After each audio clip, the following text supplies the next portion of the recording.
Hi guys, I just want to talk about Conor Benn for a second. This coming from a huge fan of his. Before the news came out about him taking Clomid, it all makes sense now, guys. He's been juiced up for the past few years.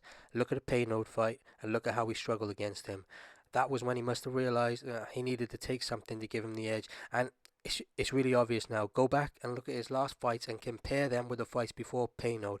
Not only has his body changed considerably more than what's normal for someone in their 20s, but his explosiveness and aggression have also increased. Even his personality has changed. So where did he get all this explosive power from?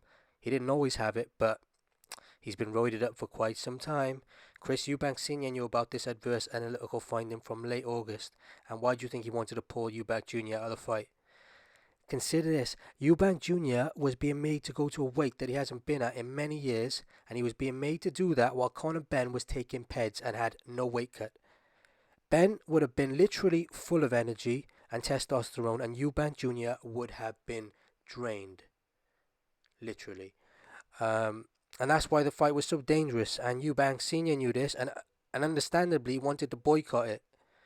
Like, think of how insecure Conor Benn must be in his natural ability that he had to make his opponent literally cut down to a weight that he hasn't been since a teenager. All the while, he knows he could eat and drink whatever he liked, and he was taking testosterone boosting supplements, among other things, because there were other substances taken, guys. This doesn't come alone. These drugs are given as part of a cocktail. And the first time someone gets caught means they've been doing it many times before, so they end up getting lax. They slip up and get caught. That's what happened here. And don't take my word for it. Chris Algieri, who's one of the most intelligent boxers, he really knows all his stuff. He's got a degree as well. He said he suspected Conor was on PEDs last year in their fight. He didn't say anything because, he gave him benefit of the doubt. He's a good guy. And he went on to say that there are certain tells that you can notice, and Conor Benn was exhibiting signs of being on PEDs. So this has been going on for quite some time, which means his team knew, and they're lying if they say they don't, which means maybe even Nigel Benn knew. And furthermore, the Dr. Usman, who specializes in testosterone therapy, has deleted his website and his Instagram account. Like, an innocent person doesn't delete their website. Like, maybe they restrict comments or disable DMs or like whatever, but they don't delete their whole account. Only someone who fears legal repercussions does that. Only someone who knows they're in the wrong does that. Like, this whole situation is a disgrace to boxing, and like the reason why so many people hate our sport. And what people say, oh yeah, all of them are on PEDs. Well, does that make it right? No. So shut up. PEDs have no place in a sport as dangerous as boxing. Like, no place at all. Look at the Jared McLennan fights. Look at Mike Watson. Like, this is a dangerous enough sport as it is, but we don't need PEDs in it. I don't really care too much about other sports when they're taking PEDs. Like, obviously it's wrong, but I don't care too much about it because his lives are not on the line. But in boxing, you can literally kill someone.